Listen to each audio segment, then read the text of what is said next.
This is Bill Maher, the host of Real Time, a show that I can't really be bothered to pretend to be interested in. Now, Bill has some strong words to say about comic books, superhero movies, and the people who like those kinds of things. And today that's what we're going to be looking at. Part 1.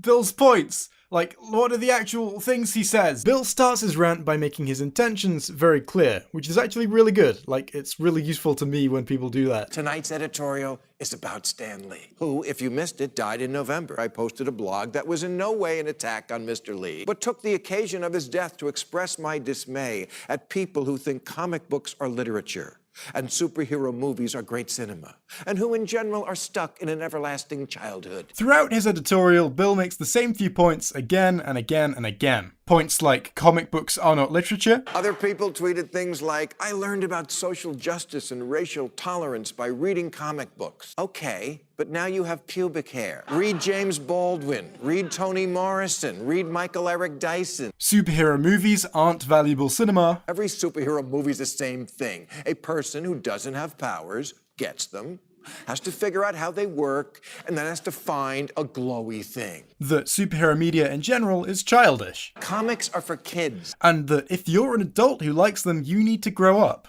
You can, if you want, like the exact same things you liked when you were 10.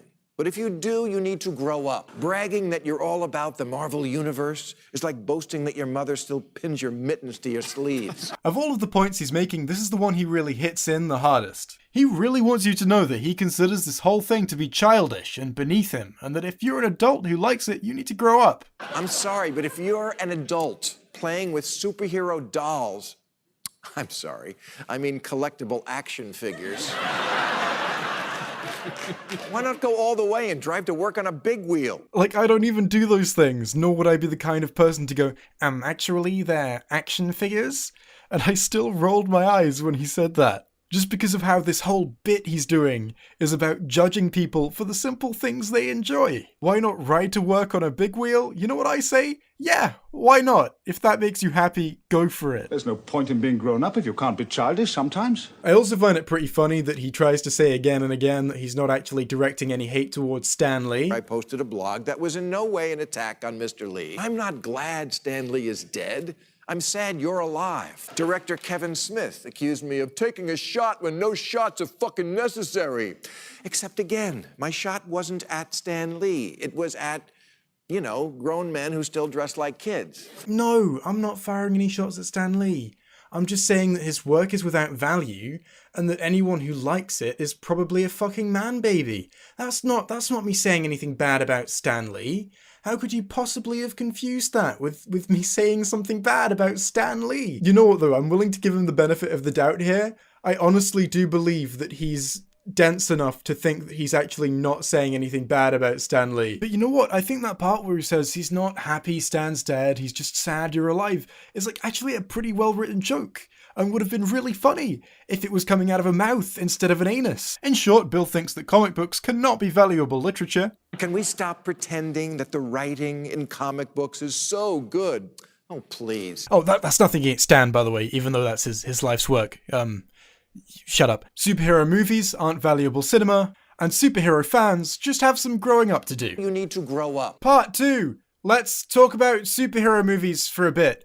I could also talk about comics, but I know more about the movies, so let's talk about the movies. That's part 2. Now, allow me to speak briefly about superhero movies as a whole. Over the course of the past 20 years, superhero movies have become one of the single most popular subgenres in the world. And as a result of that, there are, of course, a fuck ton of them. And yeah, of course, it would be stupid to deny that a lot of superhero movies are targeted at kids, and that a lot of superhero movies are completely shallow. However, thanks to the genre's immense popularity, we've had scores of creatives all giving their own take on it. From Logan to Misfits to Deadpool, all the way to the fucking Captain Underpants movie. This is one of the most diverse genres of film there is. The genre at this point is so diverse that the only linking thread between some of these movies is that a character in them has superpowers. But fucking hey, not all of them even have that in common. To imply that these movies can't be great cinema is to imply that there's something inherently unintellectual about a superhero. That if you had the greatest movie script of all time in front of you, that all you'd have to do is add a character with superpowers and suddenly it's devoid of all intellectual value. value? Does it have amazing character writing? Does it have profound things to say about we live in a society? Is it fucking clearly oriented towards adults? Fuck you. It has superpowers in it. That means it's for kids, and if you like it, you're a child. Now, let's say you were just talking about the Sam Raimi Spider-Man trilogy. I think you'd actually have a leg to stand on when you say that people who like it need to grow up.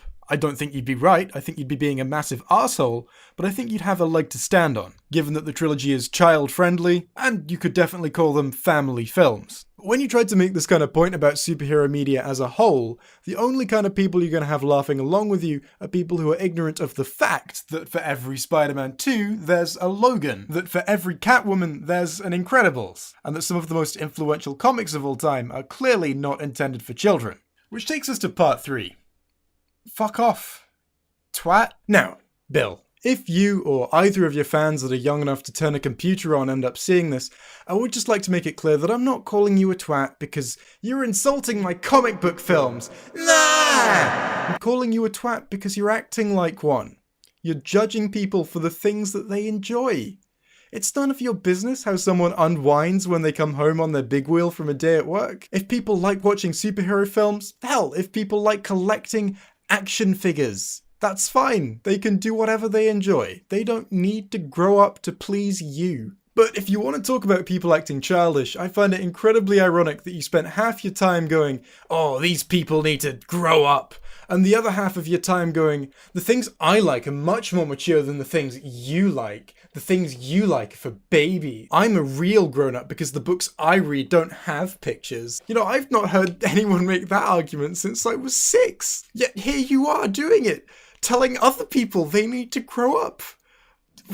What the fuck? When I was a kid, my mum used to walk with me to school. At first, this was because I was a child and needed supervision, but later on she carried on walking with me because she got a job right across the road from where I went to school.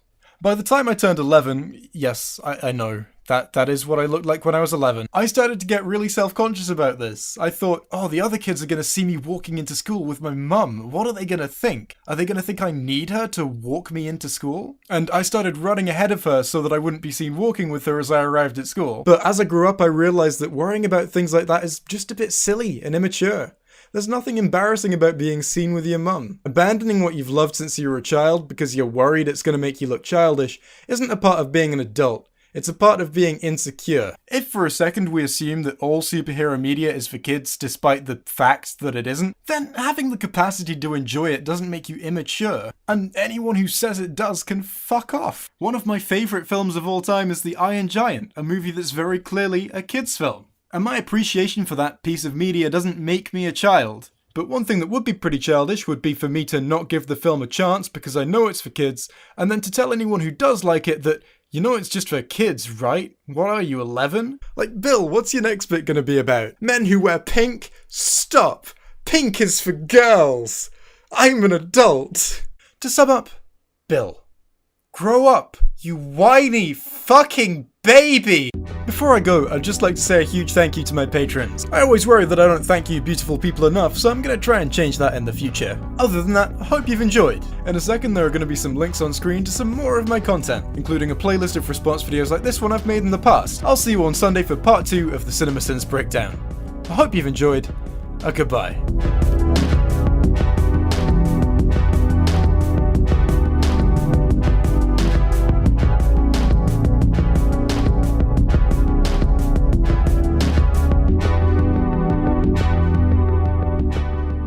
There's no point in being grown up if you can't be childish sometimes.